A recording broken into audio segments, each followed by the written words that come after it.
Rain pounded against the windows of the small house on Willow Lane, turning the world outside into a blur of shimmering streetlights and shadows.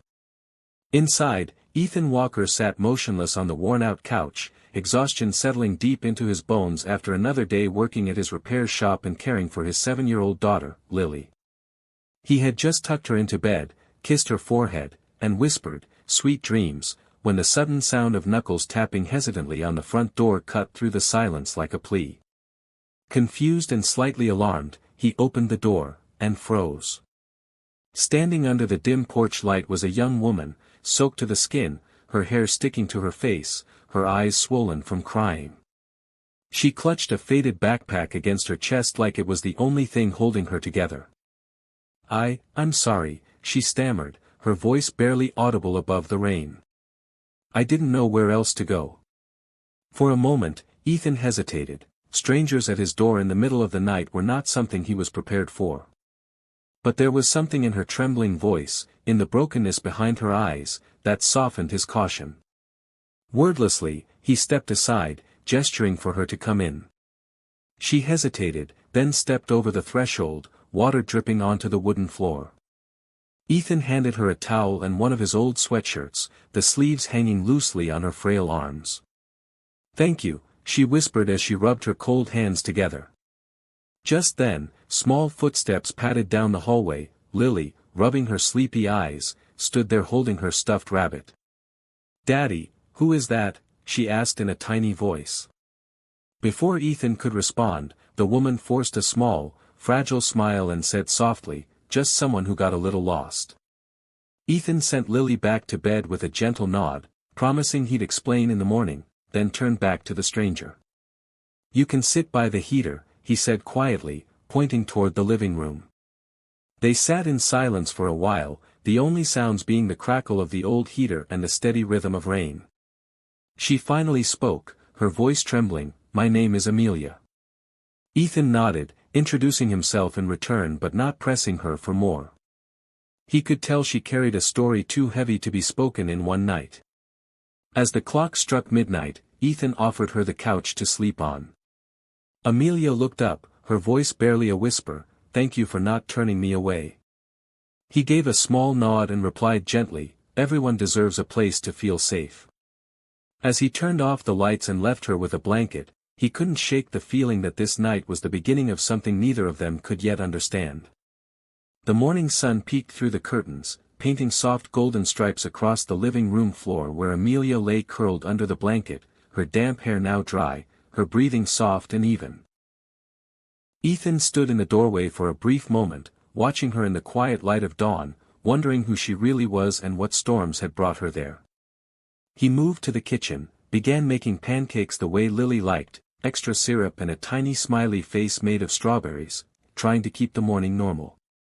When the aroma drifted through the house, Amelia stirred awake, blinking with confusion, as though she had forgotten where she was. She sat up, glancing around nervously until Lily appeared by the couch, her small voice chirping, "Good morning, Miss Amelia. Daddy made pancakes."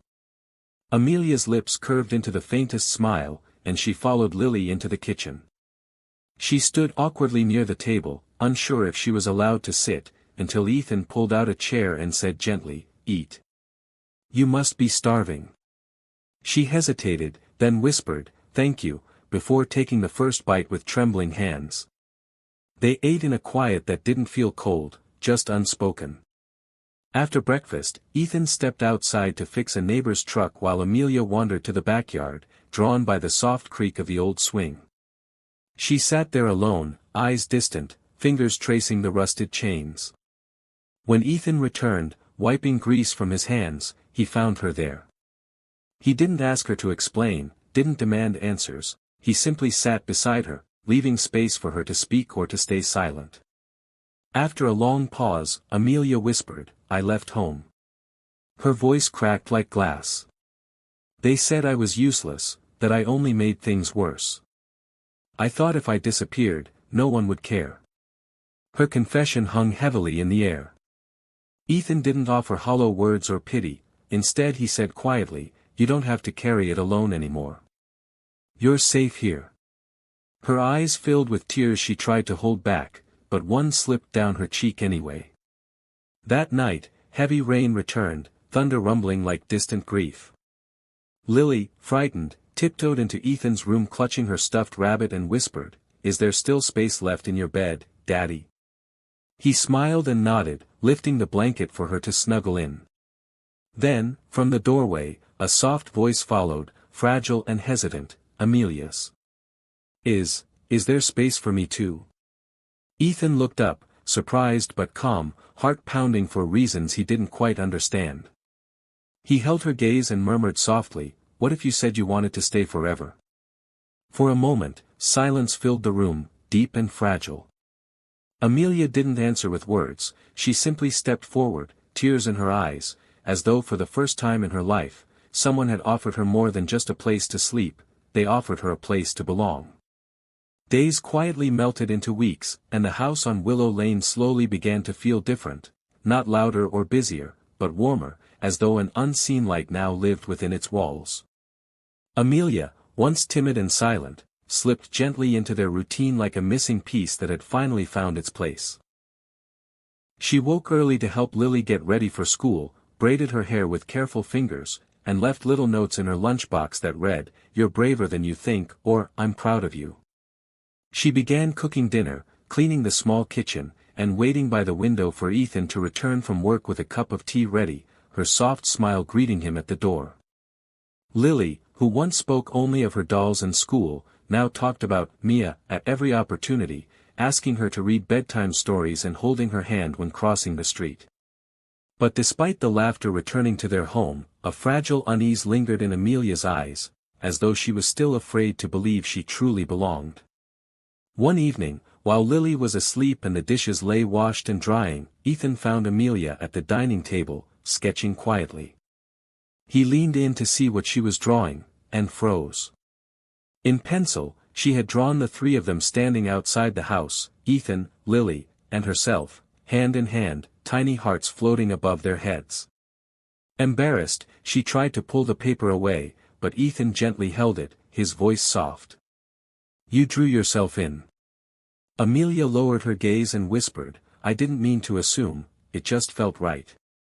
Ethan hesitated, then said, "Maybe it's not an assumption. Maybe it's just the truth we're both too afraid to say out loud."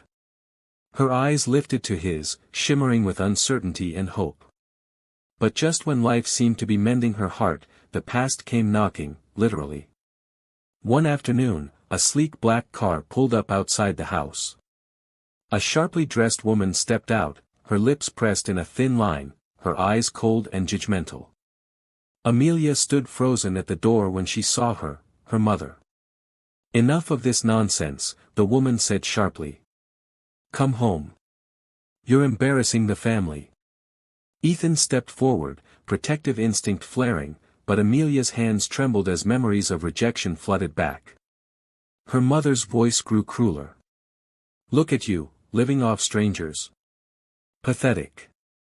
Ethan's calm voice broke through the tension. "She's not living off anyone. She's with us. She's home."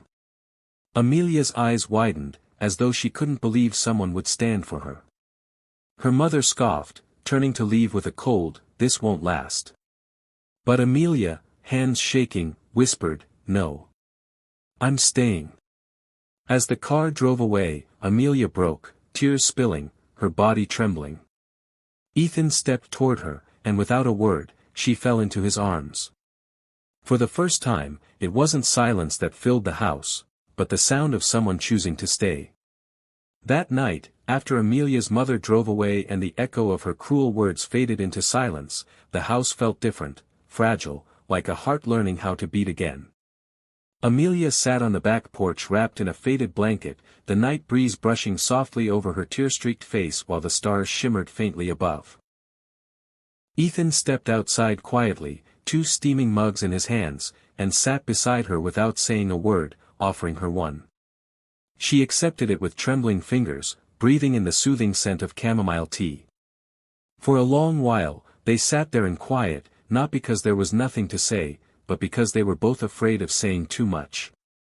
Finally, Amelia whispered, you shouldn't have stood up for me like that. Ethan turned to her, eyes steady. And why not? You deserve someone who will. Her voice cracked as she murmured, no one ever has, not like that. Ethan's gaze softened. Then let me be the first. Her breath caught, and for a moment she couldn't speak. Inside the house, Lily slept peacefully, unaware of the fragile, beautiful moment unfolding just beyond her bedroom window. Ethan continued, his voice low but certain, you don't owe me anything. If you want to leave, if you think this is temporary, I'll understand. But if you want to stay, not just tonight, but for every tomorrow after. I'd want that too. Amelia's eyes glistened with tears. What if I break your home?